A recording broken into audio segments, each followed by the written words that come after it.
Ya, Bismillahirrahmanirrahim. Assalamualaikum warahmatullahi wabarakatuh. Alhamdulillah wassalatu wassalamu ala nabiyyina Muhammadin wa ala alihi wa sahbihi ajma'in. Allahumma la sahla illa ma ja'altahu sahlan wa anta taj'alu hazna idza syi'ta sahlan. Allahumma anfa'ni ma 'allamtani wa 'allimni ma yanfa'uni wa zidni ilman. Ya, selamat malam kepada kawan-kawan semua, teman-teman semua. Semoga Allah Subhanahu wa taala senantiasa memberikan kita penjagaan, ya, kesehatan dan kemudahan urusan baik urusan dunia maupun urusan akhirat. Yang qadarullah hari ini untuk malam ini ya qadarullah yang agenda kita rencanakan pukul 20.10 tadi ketika mau coba streaming di YouTube itu qadarullah ada kendala teknis di YouTube, kemudian kita akhirnya saya siapkan untuk Zoom, ya Alhamdulillah walaupun kita mulai pukul 20.42 yang kalau dilihat telat setengah jam ya. Dan tadi juga ada kendala teknis dari sinyalnya ya. Semoga Allah Subhanahu wa taala tidak mengurangi pahala ya dalam malam ini ya dalam niat kita untuk belajar untuk mengupgrade diri kita jadi lebih baik lagi tentunya. Salawat serta salam semoga selalu dicurahkan kepada junjungan kita Rasulullah Shallallahu Alaihi Wasallam beserta keluarganya, para sahabatnya dan umat-umatnya yang senantiasa istiqomah berada di bawah naungan sunnah beliau hingga yaumil akhir nanti. Dan alhamdulillah ya apapun keadaannya ya kita senantiasa kita selalu mengucap alhamdulillah, alhamdulillah ala kulli hal. Alhamdulillahilladzi bi ni'matihi tatimmus shalihat. Dan untuk hari ini ya teman-teman sekalian. Ya, untuk hari ini kita berada dalam program The Journey of Kolbu Series. Ya, The Journey of Kolbu Series. Perjalanan hati untuk menemukan ketenangan hakiki. Apa itu The Journey of Kolbu Series? Sebelum kita mulai, mungkin saya akan sedikit perkenalkan. Jadi ini adalah sebuah topik besar yang membahas tentang perjalanan kolbu dalam pencarian terbesarnya. Ya, mencari apa? Mencari kebesaran Allah Subhanahu wa taala. Mencari atau berusaha ya menemukan ketenangan hakiki. Ya, bagaimana perjalanan kolbu di dalam mencari ketenangan yang hakiki. Ya, bagaimana kita mengatur hati untuk dapat mengenal Allah, ya, mengasah batin kita agar terus berada dalam kesadaran optimal. Ya, tentunya semua ini demi meraih derajat takwa di sisi Allah Subhanahu wa taala. Ya. Tema kita hari ini ya sebelumnya saya sempat menjanjikan kepada teman-teman bahwa kita akan membahas mengenai permasalahan temperamen ya. Temperamen bukan tempe ramen ya. Tempe dan ramen bukan, tapi temperamen atau amarah ya. Namun setelah saya gali lagi kemudian saya bertanya kepada beberapa pakar ya, didapati kesimpulan bahwa amarah ya temperamen emosi marah itu merupakan secondary emotion ya secondary emotion. Jadi emosi yang muncul ya yang merupakan sebab atau akibat dari eh, emosi yang sebelumnya. Jadi emosi amarah itu muncul ya disebabkan karena munculnya emosi pemicu ya munculnya emosi pemicu. Dan ketika kita bicara mengenai konsep kesehatan holistik ya kita semua setuju bahwa ketika kita ingin mengobati sebuah penyakit ya kita ingin mengobati suatu penyakit kita harus mengobati dari akarnya ya dari akarnya bukan dari gejala keduanya, bukan dari lanjutannya penyakit lanjutannya, tapi kita obati dari akarnya ya.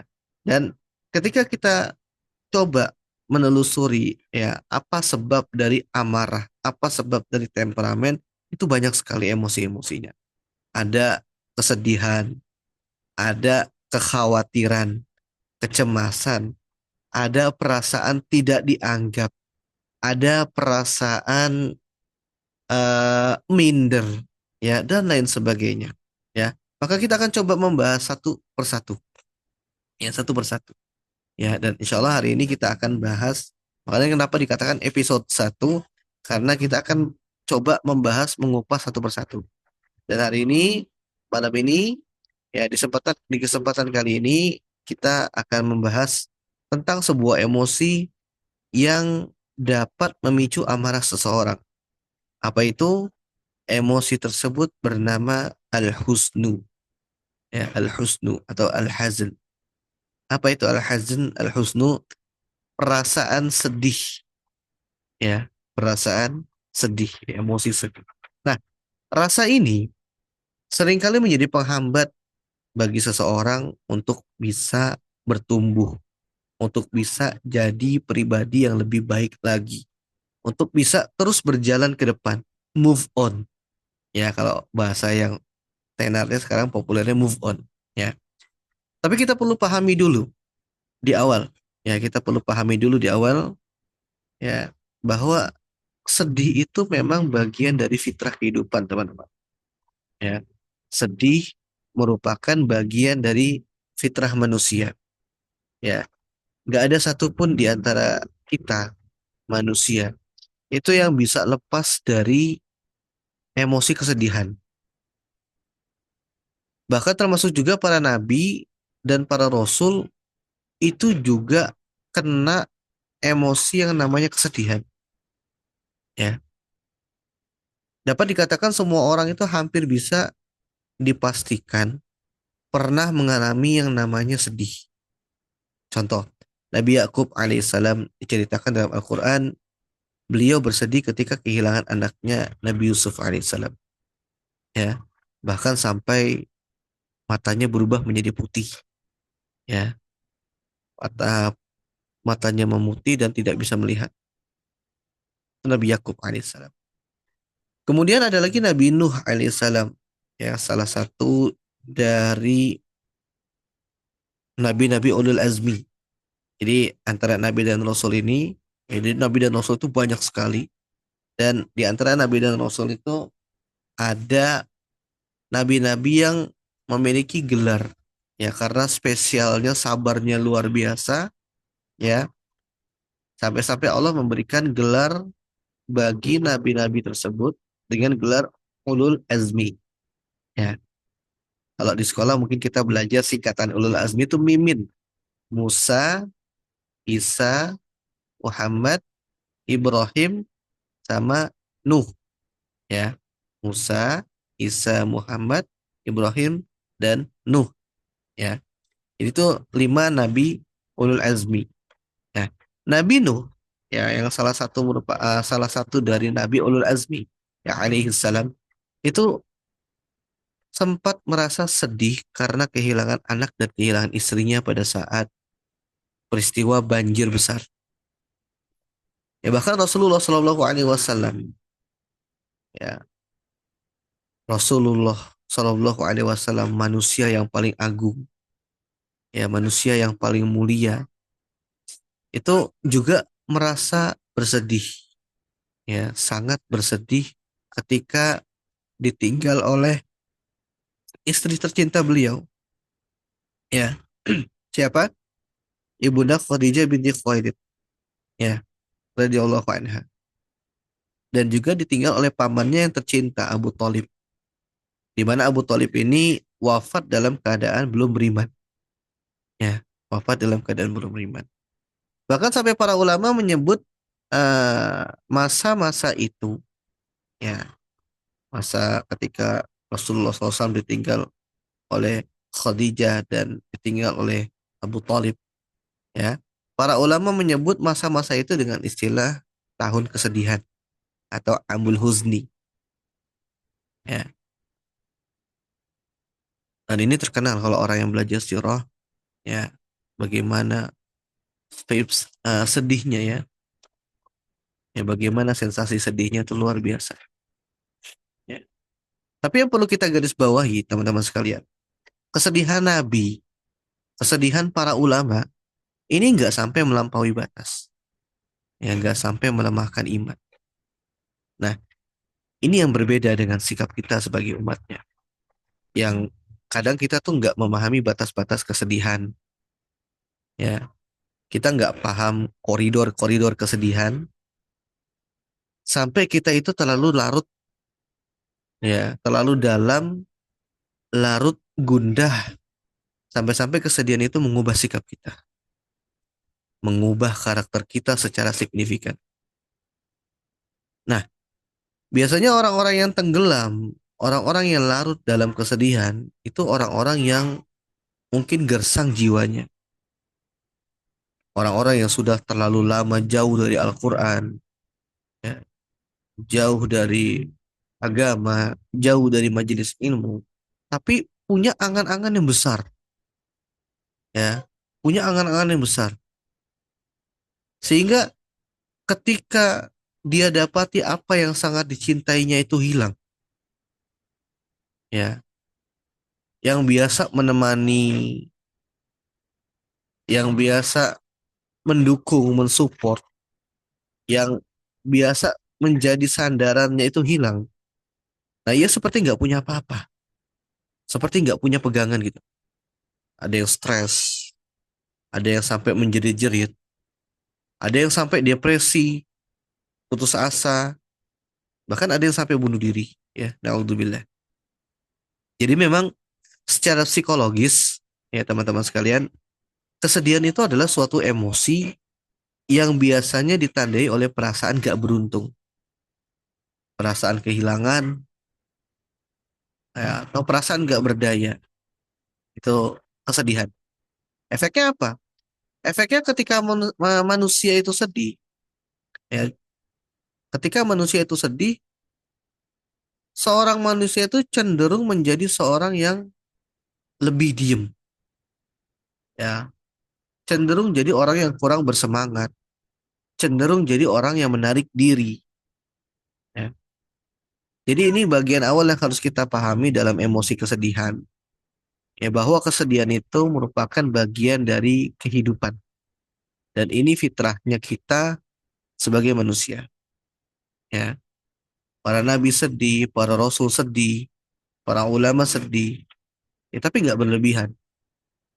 Dan kita belajar dari para ulama, belajar dari para sahabat, para nabi dan para rasul yang tadi disebutkan di awal, bagaimana mereka bisa segera bangkit dan kembali berjuang tanpa memanjangkan kesedihan. Nah, masalahnya, teman-teman sekalian, sindrom sebagian besar di antara kita itu suka sekali dengan memanjangkan kesedihan. Benar nggak? Kalau udah sedih-sedih, apalagi kalau yang masih mendengarkan musik, ya, lagi sedih setel musik yang mellow, itu menambah sekali, ya. Sampai-sampai seakan-akan saking panjangnya sedih kita itu seakan-akan Allah itu nggak mewujud dalam kehidupan kita. Nggak ada apa namanya eh, wujud dari Allah di mata kita. Wujud kebesaran Allah, wujud kehadiran Allah tuh nggak ada. Seakan-akan nggak punya Allah gitu aja. Ya, bahasa singkatnya seakan-akan kita nggak pernah punya Allah. Nah ini bahaya teman-teman sekalian. Ya, bahaya sekali. Ada sebuah kalimat indah dari salah seorang ulama yang fenomenal. Itu Al-Imam Ibnu Qayyim. Ya, Al-Imam Ibnu Qayyim rahimahullah ta'ala. Beliau bilang satu kalimat, ya, nggak satu sih. Beliau bilang serangkaian kalimat yang indah sekali. Kata beliau gini, kesedihan itu melemahkan hati. Kesedihan itu melemaskan tekad kebaikan. Kesedihan itu membuat kita tidak bergerak untuk berbuat baik. Ya, jadi tadi apa? Kesedihan itu melemahkan hati, kesedihan itu melemaskan tekad kebaikan, dan kesedihan itu membuat kita nggak bergerak untuk berbuat baik. Bahkan kalimat akhirnya, ya, ini ditutup oleh Al-Imam Ibnu Qayyim dengan kata-kata atau kalimat yang super banget ya pokoknya. La syai'a ahabbu illa syaitan min husnil mu'min. Kata beliau, Nggak ada sesuatu yang lebih disenangi syaitan itu melebihi kesedihannya orang-orang yang beriman. Ya. Jadi syaitan itu suka banget sama orang-orang mukmin yang sedih. Nah, jadi perlu kita sadari, ya, perlu kita sadari bahwa sedih itu kalau nggak kita kelola, nggak kita manage, nggak kita atur, itu bisa menghambat kita untuk bertumbuh, menghambat kita untuk maju. Bahkan ini jadi salah satu hal yang membuat setan itu senang, hal yang membuat setan itu bergembira. Maka ketika kita mengetahui perkara yang ini, perkara-perkara demikian, maka kita perlu paham ada beberapa kaidah yang kita bisa gunakan untuk melepas kesedihan. Ya, ada beberapa kaidah yang bisa kita gunakan, kita praktekkan untuk melepas kesedihan. Yang pertama, ya, rumus awal untuk melepas kesedihan supaya mudah ya. Saya singkat, saya bikin singkatan supaya mudah kita hafalkan atau kita ingat. Saya bikin singkatan ABC, ya, ABC. Pertama A, ya, rumusnya A. Apa itu A? A itu artinya akui, confess, ya, akui, sadari, akui, persaksikan. Ya, jadi kita harus ngaku kalau kita sedang sedih, kalau kita memang sedang gundah, ya, kita harus ngaku kalau saat ini kondisi kita memang sedang datang kesedihan. Dan ini jangan ditolak, jangan disangkal, jangan denial, ya. Ya para nabi pun sedih kok. Para rasul juga sedih. Bahkan para nabi ulil azmi yang kesabarannya luar biasa itu juga sedih. Pernah mereka itu ngalamin kesedihan. Pernah mereka mengalami peristiwa-peristiwa yang menyebabkan mereka sedih dan mereka mengakui itu. Bahkan ada sebuah kalimat yang sangat indah dari Nabi Yakub alaihissalam yang Allah abadikan dalam Al-Quran ketika beliau sedih. Kata beliau, Qala innama ashku bathi wa huzni ilallah. Aku sedih dan aku mengadukan segala kesedihanku kepada Allah. Ya. Jadi akui kalau kita ngerasa sedih, ya akui. Jangan disangkal. Nggak apa-apa, kita manusia.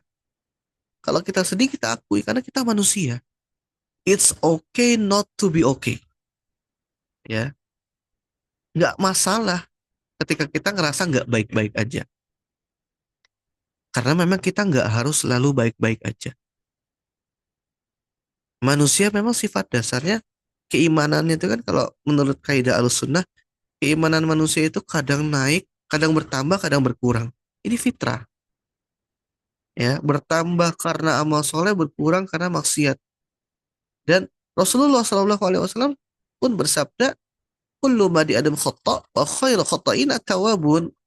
Kata Rasulullah, sesungguhnya anak Adam yaitu manusia itu tempatnya lalai, tempatnya khilaf, tempatnya dosa.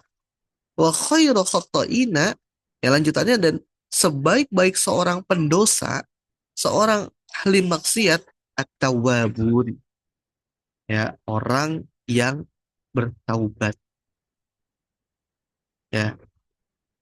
Jadi Rasulullah SAW ini sudah sudah memberikan kode bahwa fitrahnya seorang manusia itu seperti itu, ya. Fitrahnya seorang manusia itu demikian, ya. Dan nggak disangkal, Rasulullah SAW nggak mengatakan jangan sama sekali manusia untuk berbuat dosa, enggak.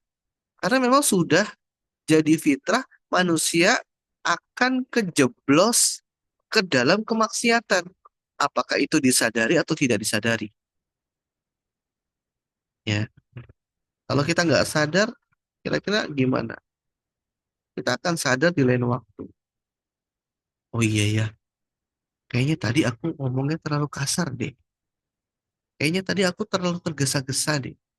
Itu kan sadarnya nanti belakangan. Dan bagaimana ketika kita sudah mendapati kalau kita bermaksiat, kalau kita berdosa ya tobat. Wa khairu khata'ina tawabun. Ya, nggak apa-apa. Ya, ada masanya mungkin kita ngerasa nggak baik-baik aja. Ya udah akui, ya akui aja. Ya, karena ketika kita mengakui bahwa kita memiliki rasa itu, maka akan muncul tindak lanjut berikutnya. Sebagaimana kalau kita sakit ya, misalkan kita pusing, kita batuk, atau kita misalkan dada kita sakit dan kita akui kok oh, dada kita sakit atau tenggorokan kita sakit. Ada yang nggak beres dengan tenggorokan kita. Maka ketika kita sudah mengakui rasa itu, akan muncul tindakan berikutnya apa? Cari obat, cari bagaimana cara mengatasi atau menangani sakit itu ya kan?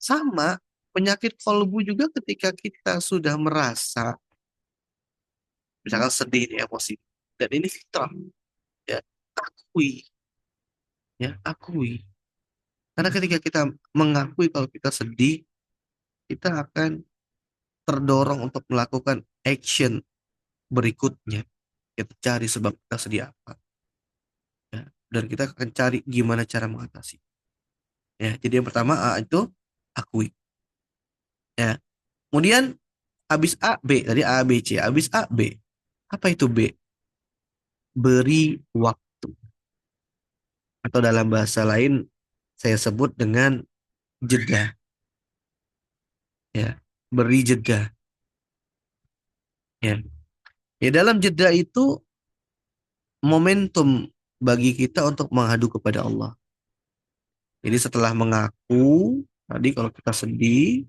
setelah kita confess maka yang kedua itu ngadu mengadu ya mengadu dalam segala kesempatan kepada Allah Subhanahu wa taala mengadu dalam ibadah mahdoh ya, contoh dalam sholat misalkan kita melakukan self reflection refleksi diri ya atau bahasa gaulnya ngaca ya kemudian kita mendekatkan diri dengan Al-Quran mendekatkan diri lewat zikir nah ini salah satu upaya kita untuk bisa menghilangkan sempitnya dada yang disebabkan oleh rasa sedih itu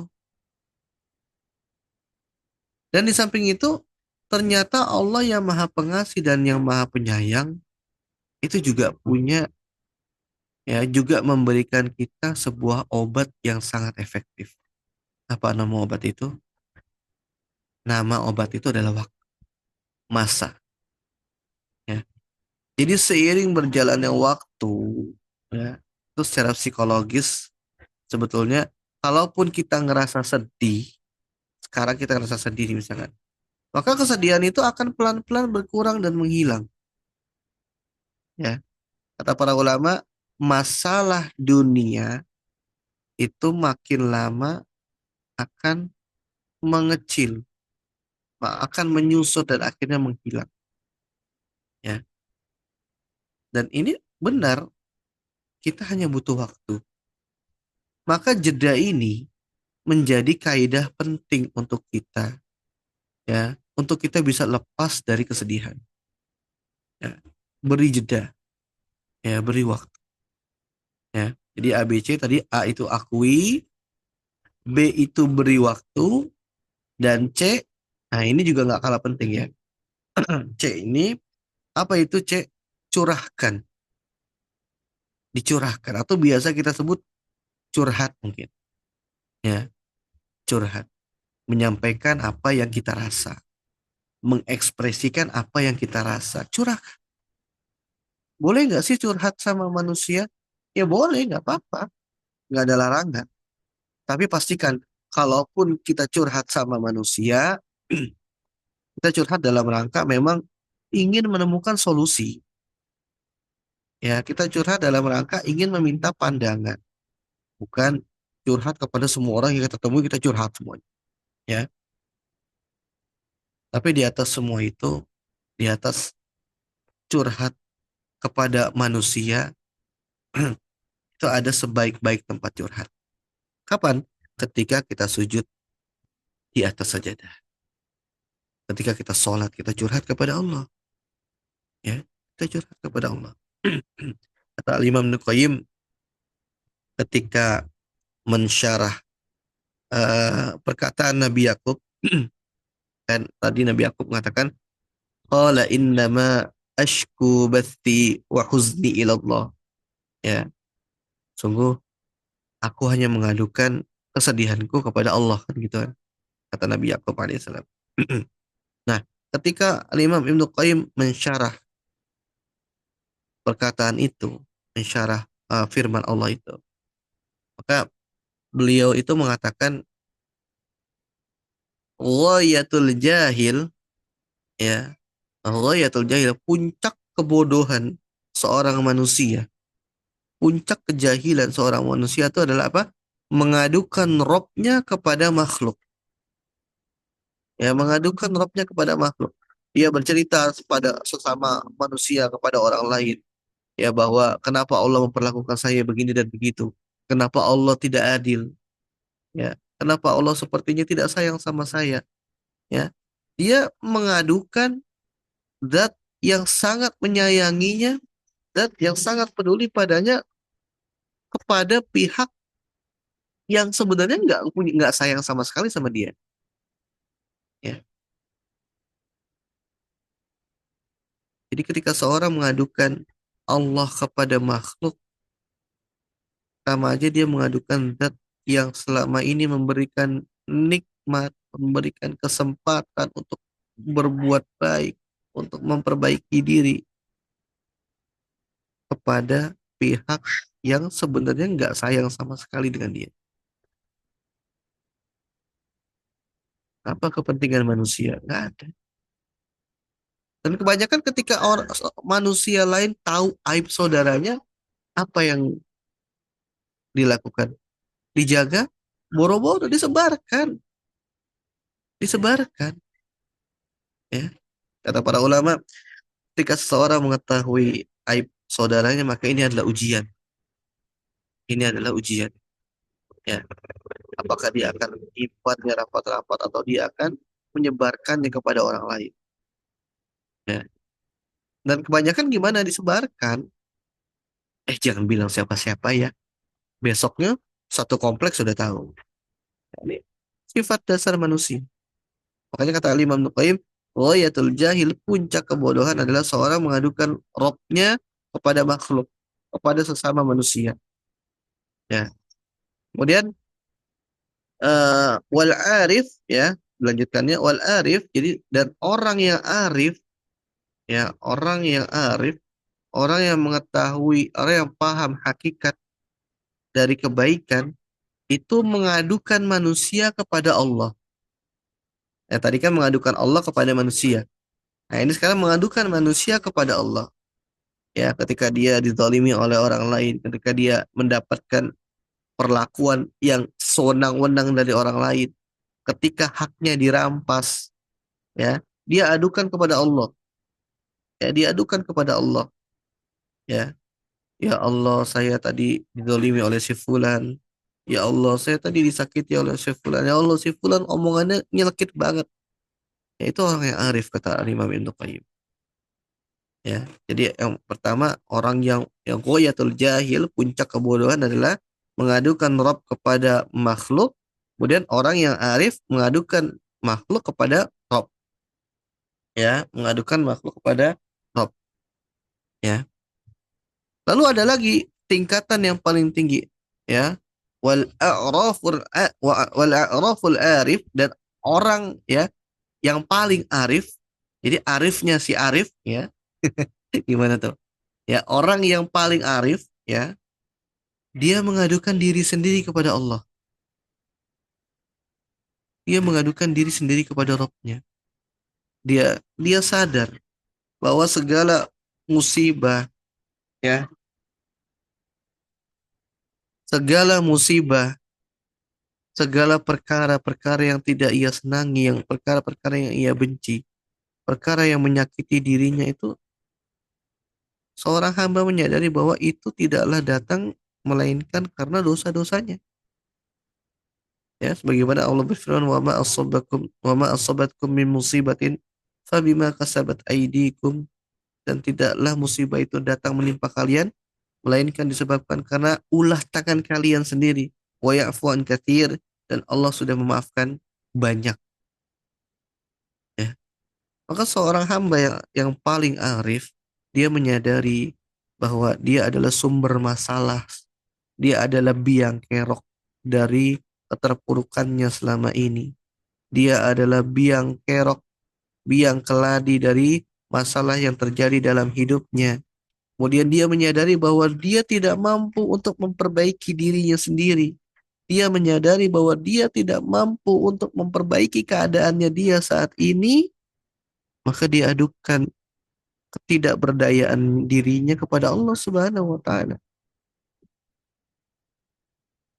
Ya Allah, sungguh saya adalah orang yang zalim. Ya Allah, sungguh dosa-dosaku ini menyebabkan aku susah. Ya, sebagaimana yang dilakukan oleh Nabi Yunus alaihissalam ketika berada di dalam perut ikan. Ya, di dalam dua kegelapan, kata para ulama itu, kegelapan perut ikan dan kegelapan dasar laut. Ya, Nabi Yunus mendawamkan zikir la ilaha illa anta subhanaka inni kuntu minal zalimin. Ya, la ilaha illa anta, tidak ada Rabb yang berhak diibadahi kecuali Engkau. Subhanaka, maha suci Engkau. Inni kuntu minal zalimin, sesungguhnya aku telah berbuat zalim. Ya, ini a'raful arif. Ya, dia menyadari ketidakberdayaannya. Dia menyadari kelemahannya, kehinaannya, kekerdilannya. Ya, sehingga ketika orang yang seperti ini nggak sempat nyalahin orang lain, nggak sempat ngelihat itu gara-gara dia tuh saya jadi susah, nggak sempat, ya, nggak sempat. Dan ketika dia mengadukan, dia sadar bahwa dia adalah biang kerok, maka apa yang dilakukan? Doa, doa demi doa itu akan dipanjatkan. Dan ada banyak sekali ya doa yang diajarkan oleh Rasulullah SAW, doa yang diajarkan oleh Allah dalam melalui Al-Quran, ya teman-teman sekalian. Saat kita merasa gundah, saat kita sedih, itu banyak doa. Di antaranya Rasulullah SAW mengajarkan kita sebuah doa. Allahumma inni a'udzubika minal hammi wal hazan, wa a'udzubika minal ajzi wal kasal, wa a'udzubika minal jubni wal bukhl, wa a'udzubika min ghalabatid daini wa qahri rijal. Ya Allah, aku berlindung kepadamu dari rasa sedih, duka, kecemasan. Ya, berlindung dari rasa lemah, rasa bakhil, ya pengecut, ya dari lilitan utang, dan dari kesewenang-wenangan manusia. Nah, ini doa yang sangat indah, doa yang sangat indah. Ya, dan di dalamnya terkumpul kesedihan dan sebab-sebab kesedihan. Ya, bakhil, pengecut, utang, kesewenang-wenangan, lemah, cemas. Ya, ini ngumpul semuanya. Ya, ngumpul semuanya. Ya, doa yang sangat sangat indah. Ada lagi sebuah doa yang diajarkan oleh Nabi Musa. Ya, Nabi Musa alaihissalam sebelum eh, dia menghadapi Fir'aun, ya, yang ditemani dengan saudaranya Harun alaihissalam. Ya, Nabi Musa alaihissalam berdoa, Rabbis srahli sadri wa yassir li amri. Ya, ya Allah, lapangkanlah dadaku dan mudahkanlah urusanku. Ya.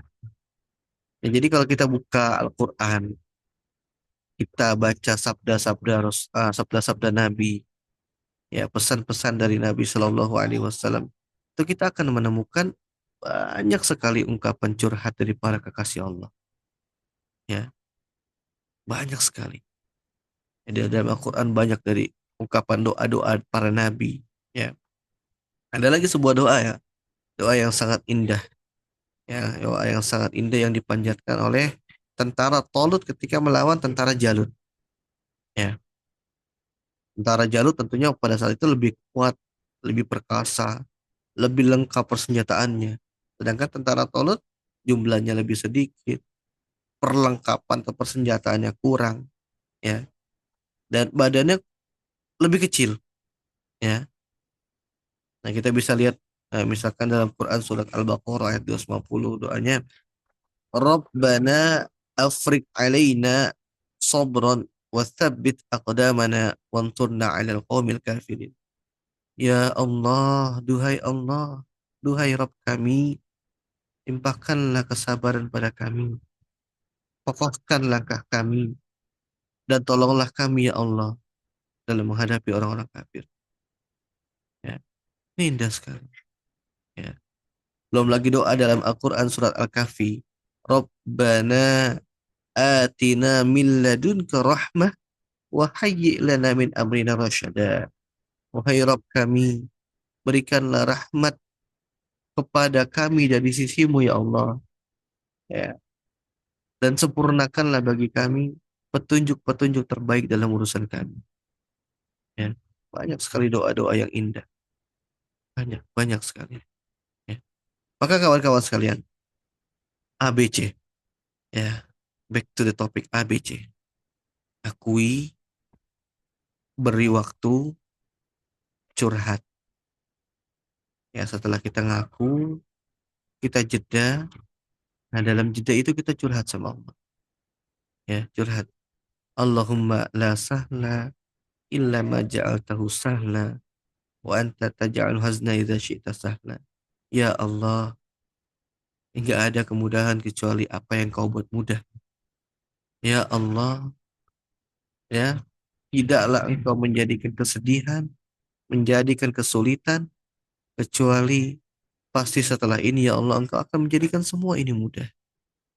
Ya, jadi itu beberapa kalimat-kalimat, beberapa doa-doa, munajat mesra yang Allah contohkan kepada kita lewat Al-Quran, lewat hadis, ya lewat sabda-sabda Nabi SAW, ya yang Nabi sampaikan kepada kita lewat pesan-pesan. Ya. Dan ketika kita tahu kaidah ini, insya Allah dalam mengatasi emosi sedih, insya Allah lebih efektif. Ya, insya Allah lebih efektif. Sehingga ketika datang kesedihan, tidak sampai membuat kita emosi, marah, sampai-sampai gelap mata dan akhirnya tidak terkendali. Ya, Allah alam bisawab. Sampai sini mungkin ada yang ingin tanyakan.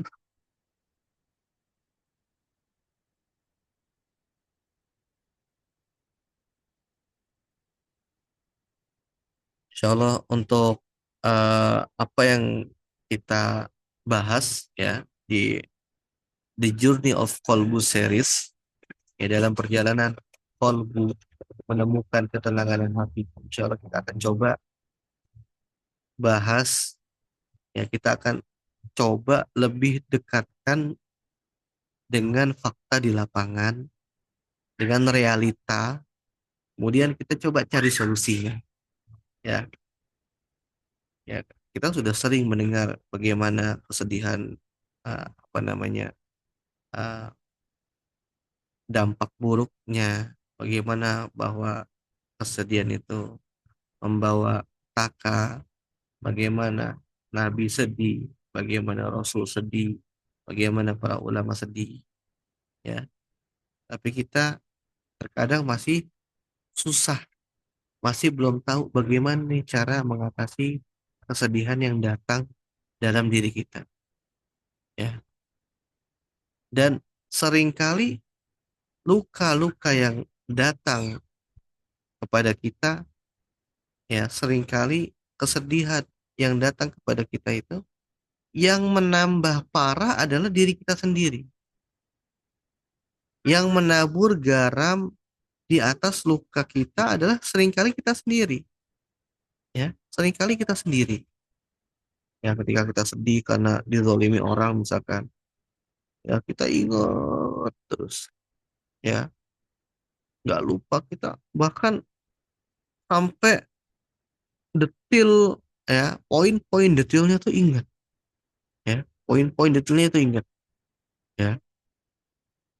Saya itu Ustadz, ya, ingat banget bagaimana dia menzolimi saya waktu itu, bagaimana raut mukanya, ya, bagaimana dia berkata dengan arogan, ya, setelah azan asar, ya, lengkap tuh detil tuh, sampai setelah azan asar, bagaimana lekuk bibirnya, perkataannya, letterleknya, arogannya, ya, ya itu, ingat-ingat terus, ya, nggak move on, ya, nggak move on, ya, berlarut-larut dalam masa masa lalu, ya. Dan ini adalah merupakan satu tindakan menabur garam di atas luka kita sendiri, ya. Yang seharusnya kita sadari, kalau kita mau mikir lagi, kalau kita mau merenungkan lagi, ya, tidaklah orang yang menzolimi kita mampu menzolimi kita kecuali itu atas kehendak atau izin Allah, ya. Jadi nggak ada orang yang mampu menzolimi seorang manusia atau manusia lainnya kalau Allah nggak berkehendak. Dalilnya apa? Sabda Nabi Shallallahu Alaihi Wasallam.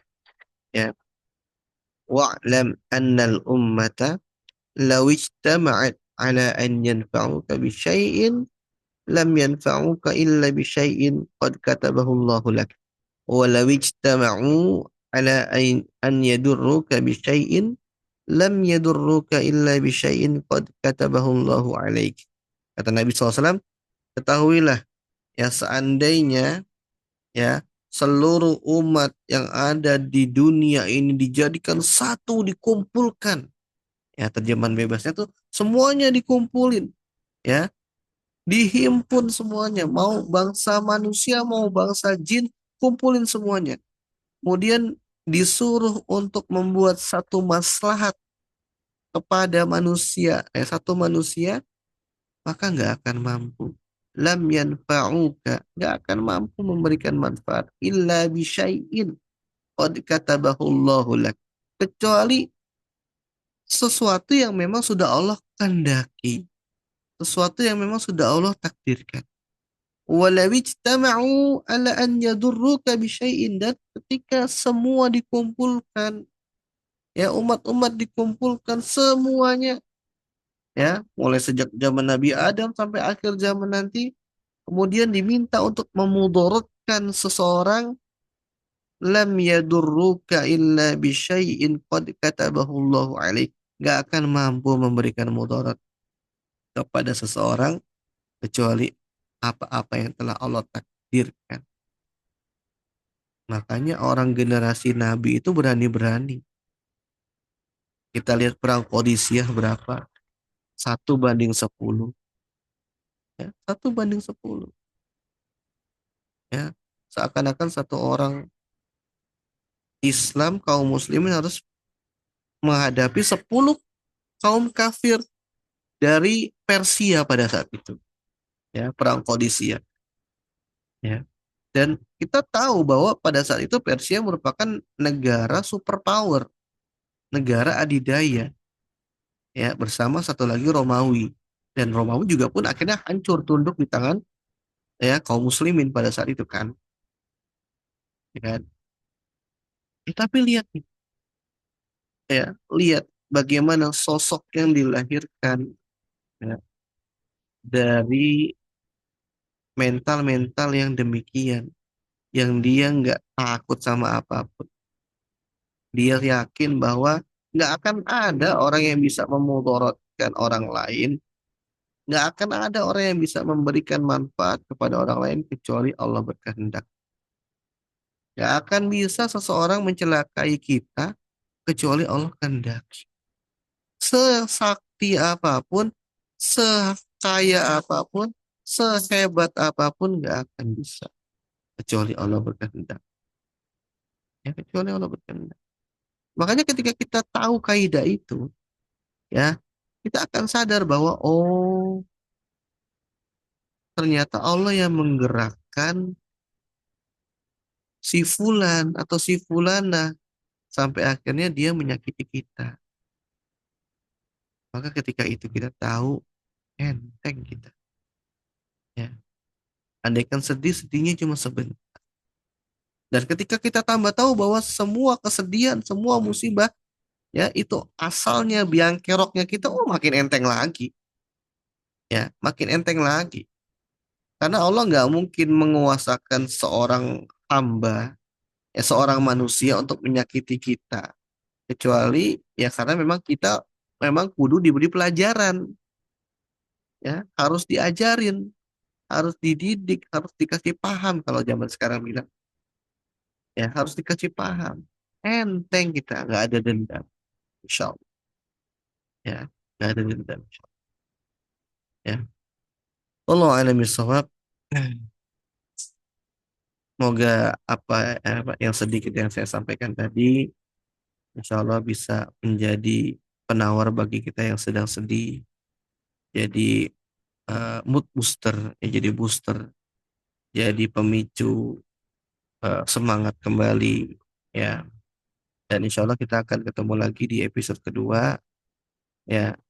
Kita akan ketemu lagi di episode kedua.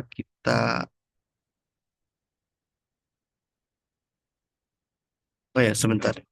Bismillah Ustaz, boleh dijelaskan lagi tentang hal-hal buruk yang menimpa kita adalah karena dosa kita.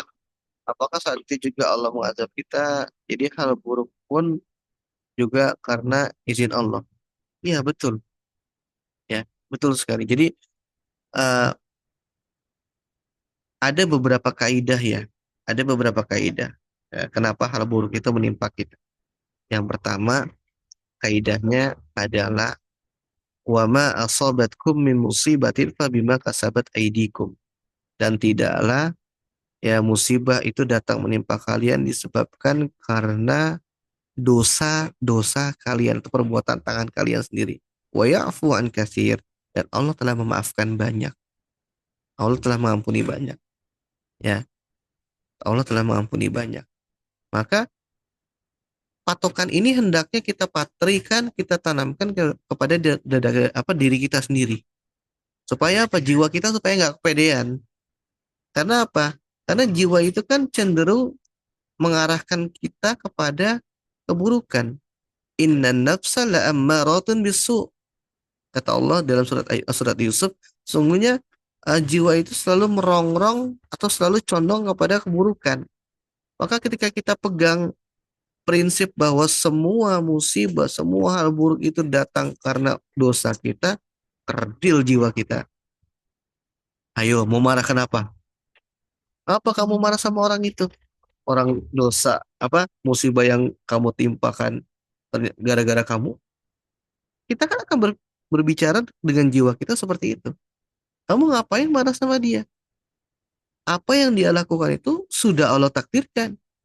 Allah menguasakan orang yang paling kita nggak suka atau orang yang jadi musuh kita, ya. Allah menguasakan pada dia, ya. Allah menguasakan kita pada dia, ya. Allah izinkan musuh kita untuk menzolimi kita, untuk menaklukkan kita, itu gara-gara kamu bermaksiat sama Allah. Kita ngomong sama, gitu sama sama jiwa kita, ya. Itu jadi prinsip kita. Kemudian prinsip kedua adalah alladzi khalaqal mauta wal hayata liyabluwakum ayyukum ahsanu amala. Ya, alladzi khalaqal mauta wal hayata liyabluwakum ayyukum ahsanu amala wa huwal azizul ghafur. Surat Al-Mulk ayat 2. Kata Allah yang menciptakan mati dan hidup, ya, untuk menguji kamu siapa di antara kamu yang lebih baik amalnya. Ya, mungkin kita berpikir, loh, kalau Nabi kenapa Ustadz? Banyak sekali kok ujiannya padahal dia maksum, tidak ada dosa. Ya, tapi banyak ujiannya. Ya ini, kaidah yang kedua adalah supaya diuji. ya supaya menjadi ujian siapa yang lebih baik amalannya, ya, menciptakan mati dan hidup beserta dengan perintilan-perintilannya. Perintilan mati ya apa? Fitnah mati, ya fitnah kematian, fitnah maut. Perintilan hidup apa? Fitnah dunia dan seisinya. Kenapa diciptakan seperti itu? Supaya jadi ujian bagi seorang hamba. Mana yang paling bagus amalannya, mana yang paling bagus nilainya, yang mana yang belum bagus, ya. Jadi untuk menguji, ya, untuk menguji siapa yang berhak diberikan kemuliaan, siapa yang berhak diberikan kehinaan, siapa yang harus dimuliakan, siapa yang harus dihinakan. Itu pasti ada ujian, ya kan? Sebagaimana kalau kita nyari beasiswa kan mungkin ada ujian di awalnya, siapa yang berhak dapat beasiswa dan siapa yang belum berhak dapat beasiswa itu kan ada ujian. Entah itu dari nilai, ya patokan, atau memang ada ujian di tempat, ya on the spot di situ, ya. Itu kan dicek lagi, dilihat lagi apakah dia layak mendapatkan kemuliaan atau kemudahan apa enggak, ya. Dan kaidah yang ketiga, ya, kaidah yang ketiga yang memang benar-benar jadi penyemangat kita nih, ya, penyemangat kita untuk bisa melalui setiap musibah, setiap cobaan dengan luar biasa lapang adalah am hasibatum, Al-Baqarah 214. Am hasibatum an tadkhulul jannata wa lamma ya'tikum mathalul ladzina qala min qablikum. Ataukah kamu mengira bahwa kamu akan masuk surga padahal belum datang kepadamu cobaan atau ujian sebagaimana yang dialami orang-orang terdahulu sebelum kamu? Artinya apa? Siapapun yang ingin masuk surga pasti Allah uji. Entah dia nabi, rasul, anak presiden, cucu presiden, atau presiden sekalipun, atau kita rakyat jelata mungkin, ya, apakah dia anaknya raja atau bukan. Ketika dia mau masuk surga diuji dulu. Karena nggak gampang. Karena kata para ulama surga itu mahal. Nggak sembarangan orang bisa masuk ke dalam surga. Ya.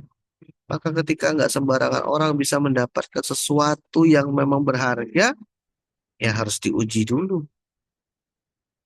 Ya, harus diuji dulu. Dengan apa? Masathumul ba'sa wad-dharra wazulzilu.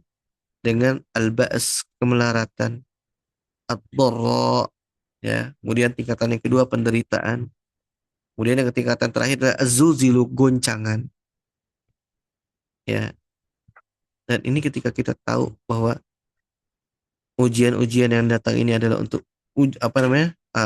Musibah-musibah yang datang ini, ya, kita tahu bahwa ini adalah ujian yang bisa mengantarkan kita kepada ke surga, enteng. Insya Allah enteng, ya. Dan nggak lama, ya, nggak lama. Ujian dunia itu nggak lama. Kapan paling lama? Sampai seorang manusia ketemu ajalnya. Itu paling lama. Contohnya gimana? Orang yang sakit, misalkan sakitnya lama, misalkan sakit kanker sampai bertahun-tahun misalkan, ya. Ya kan dia menderita sakit, ya kan? Sakit fisik pokoknya. Dah. Itu nggak akan lama. Paling lama kapan? Sampai dia meninggal, sampai dia wafat, selesai. Ada pun penyakit kolbu, dengki, apa kemudian iri, hasad, dendam, ya, ujub, takabur, ya, apalagi banyak lagi ininya apa namanya, dosa-dosa atau maksiat-maksiat kolbu, penyakit-penyakit kolbu itu memanjang, ya, memanjang. Nggak hanya di dunia, ya, deritanya pun memanjang sampai akhirat, ya. Allah a'lam bishawab. Ya Allah cukup ya. Mungkin apabila nanti ada ya yang masih ingin bertanya silakan bisa di grup atau silakan bisa DM ya via WhatsApp. Ya Allah, semoga apa yang disampaikan bisa jadi tambahan suntikan buat kita ya, untuk menjadi orang-orang yang bertakwa. Ya, tujuan kita adalah menjadi orang yang bertakwa. Ya, la'allakum tattaqun. Mohon maaf apabila ada kesalahan sama penyampaian. Dan sebelum itu, mari kita berdoa, kita minta sama Allah ya. Majelis ilmu, ya ini banyak sekali keutamaan-keutamaan, ya, di mana malaikat turun mengelilingi kita, ya, memintakan ampunan kepada kita, beristighfar kepada kita, maka kita doa, ya, kita banyak-banyak berdoa. Semoga Allah Subhanahu wa taala memberikan kemudahan bagi kita semuanya. Semoga Allah Subhanahu wa taala mengangkat kesulitan yang sedang kita hadapi. Apabila ada yang sakit, Allah sembuhkan. Apabila ada yang sedang terlilit hutang, Allah mudahkan untuk membayarnya. Apabila ada yang kekurangan, sedang mengalami kesempitan, Allah lapangkan. Apabila ada yang memang sedang sedih, Allah angkat kesedihannya. Apabila ada yang memang sedang was-was, sedang cemas, Allah hapus kecemasannya. Ya, Allah mudahkan. Ya, Allahumma la sahla illa ma ja'altahu sahla wa anta taj'alul hazna idza syi'ta sahla. Nah, semoga Allah Subhanahu wa taala senantiasa memberikan kemudahan bagi saudara kita yang ada di Palestina dan yang ada di manapun ya mereka berada, yang mungkin sedang dalam penindasan atau kezaliman dari orang lain atau pihak lain. Semoga Allah berikan kemudahan dan jadikan segala kesulitan dan musibah sebagai kafarat atau penghapus dosa-dosa kita, sehingga kita menghadap kepada Allah ya sebagai orang yang bersih dari dosa-dosa, bersih dari maksiat, dan bukan sebagai orang yang bangkrut ya. Dan juga saya ingin mengajak kepada rekan-rekan ya supaya ilmu kita bermanfaat, berfaedah, ya kita punya investasi yang kita bisa petik seumur hidup kita. Bagaimana caranya? Share, bagikan apa yang sudah kita dapatkan kepada orang-orang yang di sekeliling kita. Yang kita kehendaki di sekeliling kita ini akan menjadi baik. Ya, orang-orang yang kita cintai, yang kita pengen dia juga jadi baik. Ya, bagikan. Ya, kita nggak tahu mana status yang bisa mengubah orang lain, yang bisa mendatangkan jadi wasilah hidayah buat orang lain. Kita nggak tahu perkataan mana, ya.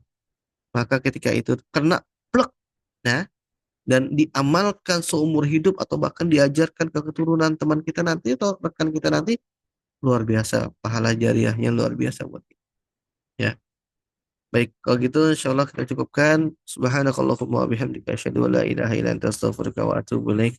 Assalamualaikum warahmatullahi wabarakatuh.